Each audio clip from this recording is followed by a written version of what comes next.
నమస్కారం. ETV news కి స్వాగతం. ముందుగా ముఖ్యాంశాలు. స్మగ్లర్లకు షాక్ ఇచ్చిన రుద్ర. విజయనగరం జిల్లా పోలీస్ శాఖలో కొత్తగా చేరిన నార్కోటిక్ డాగ్ రుద్ర తొలి ఆపరేషన్లోనే సత్తా చాటింది. ఒడిశాలోని బ్రహ్మపురం నుంచి విశాఖపట్నం వెళ్తున్న ప్యాసింజర్ రైల్లో ఆకస్మిక తనిఖీల సందర్భంగా రుద్ర ఇద్దరు అనుమానితుల వద్ద ఉన్న బ్యాగులను గుర్తించగా అందులో సుమారు 13.5 కిలోల గంజాయి లభ్యమైంది. రుద్ర పనితీరును అభినందించిన జిల్లా ఎస్పీ దామోదర్ డాగ్ అవసరాల నిమిత్తం 500 రూపాయలు నగదు బహుమతి ప్రకటించారు. విద్యుత్ వినియోగంలో రికార్డు. మండే ఎండలతో రాష్ట్రం నిప్పుల కుంపటిలా మారడంతో ప్రజలు దాదాపుగా ఇళ్లకే పరిమితమవుతున్నారు. దీంతో నిన్న విద్యుత్ వినియోగం రికార్డు స్థాయిలో 285 మిలియన్ల యూనిట్లుగా నమోదైంది. ఇది రాష్ట్ర విద్యుత్ శాఖ చరిత్రలోనే అత్యధికం.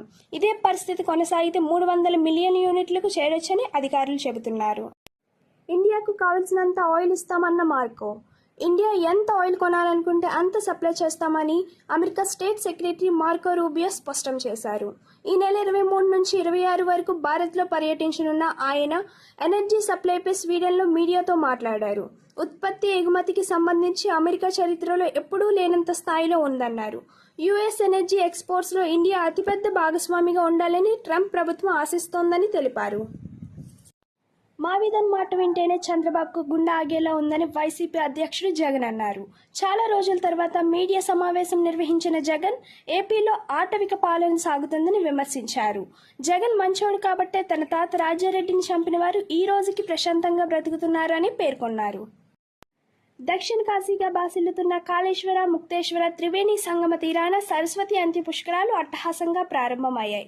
ఈ తెల్లవారుజామున 5:43 అంత్య పుష్కరాలను కంచి కామకోటి పీఠాధిపతి శ్రీ విజయేంద్ర సరస్వతి మంత్రి శ్రీధర్ బాబు కొండాసురేఖ నాల్చరంగా ప్రారంభించారు. నిన్నటి నుంచి జూన్ 1వ తారీఖు వరకు సరస్వతి అంత్య పుష్కరాలు జరగనున్నాయి. భక్తులు భారీగా తరలి వచ్చి పుణ్యస్నానాలు ఆచరిస్తున్నారు. భక్తులకు ఎలాంటి ఇబ్బంది లేకుండా అధికారులు ప్రత్యేక ఏర్పాట్లు చేశారు.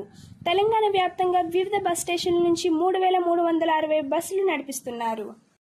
తిరుమల కొండ భక్తులతో నిండిపోయింది. వేసవి సెలవుల రద్దీతో కిటకిటలాడుతోంది. వైకుంఠం క్యూ కాంప్లెక్స్లో నారాయణగిరి ఉద్యానవన షెడ్లు పూర్తిగా నిండిపోయాయి. శ్రీవారి సందర్శనానికి 24 గంటల పైగా సమయం పడుతుంది.